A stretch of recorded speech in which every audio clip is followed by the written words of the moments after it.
Another misconception as to why people say the 32X was a failure was because it had such a short lifespan. But that was on purpose. It wasn't like a regular game console that had a short lifespan because it failed and got bad sales. Because a normal game console is supposed to last for years and years and years. The 32X was only intended to be a thing for like a year, so it's only going to be as successful as it is.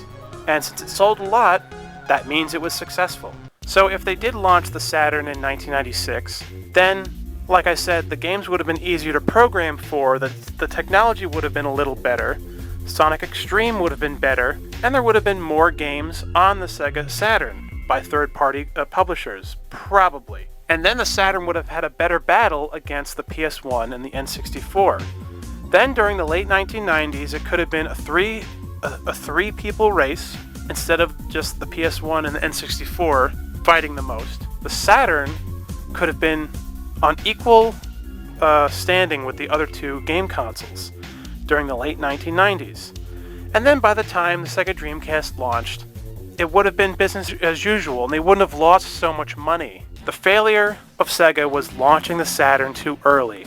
It wasn't the 32X. People blame the 32X for the failure of the Saturn. It wasn't the 32X. It was the early launch of the Saturn, not the console of the 32X. It wasn't a mistake to have an add-on for the Genesis.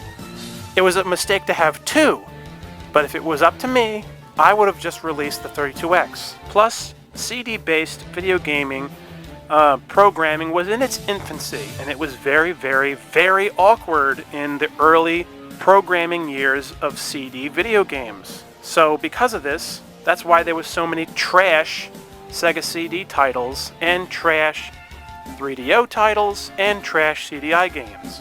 Yes, you had your gems every now and then for all three of these game consoles. They were there, but there was more bad than good because people didn't. It was a new thing, a new experiment, a new idea to take an avenue in video gaming. And it was interesting that Sega tried it, but they pushed the Sega CD too far and then expected all the fans to get another add-on for the Sega Genesis. Meanwhile, 3D gaming was the future. It was what everyone wanted, and it was what people were used to. So if they just launched the 32X only, then people would have been more excited for the 32X, and it would have sold more. Plus, they could have launched the Sega Saturn with Sonic CD as well. You could have called it Sonic CD the Special Edition, where because of the CD technology, they could have added in all the Sonic anime footage they created for Sonic CD. That was originally first seen on the PC version, but since it would have been on the Saturn, you could have added all that in there. Plus, another thing to add is that the games for the 32X felt like a true continuation of the Genesis titles, whereas the Sega CD games felt like weird experimentations for the most part, like fucking Night Trap and all that crap.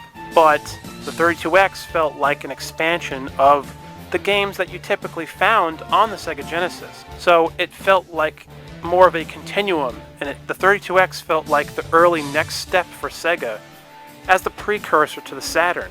So all that being said, the 32X even feels more in line with gaming at the time period and the games for the Genesis itself. Plus, if they only did what I said as an idea, then in 1995 it would have made Nintendo look pretty bad compared to Sega. Because for a whole year in 1995, Sega would have had the 32X game system, and it could have had all these fancy new 3D games that Nintendo couldn't do, or not do nearly as well. So it would have made Nintendo look a little desperate in the eyes of gamers, and that would have been really cool to witness all that, and Sega could have had a little bit of an upper hand, but it needed to be more strategic.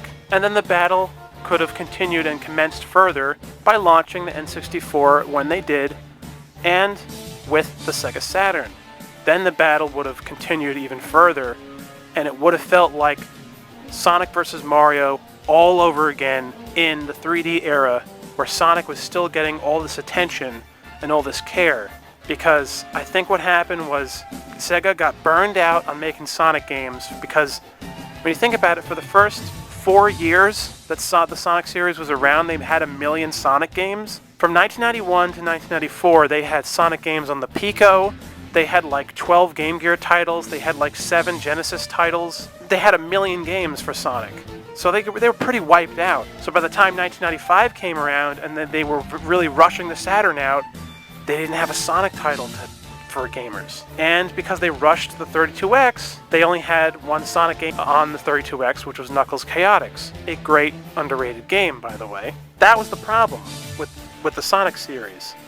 But if they just allowed the 32X to last a little bit longer, Sonic would have appeared on the 32X way more, plus Sonic Extreme would have been way better with the Saturn launch in 1996. And because of this, the Sonic's transition into 3D would have been smoother, and it would have been taken with more care and had more development time. And because of this, the Sonic games for the 2.5 years on the 32X, then you could have had more Sonic games on the Sega Saturn during its lifespan. Who knows, if history happened the way I wish it did, then we could have had just as many Sonic games on the Saturn as just as many Mario games that we had on the N64. You know, like 7 or 8 titles or whatever. It really could have been done that way. And then think about it. Dreamcast launches with the GameCube and the PS2, another 3-way race would have been way better.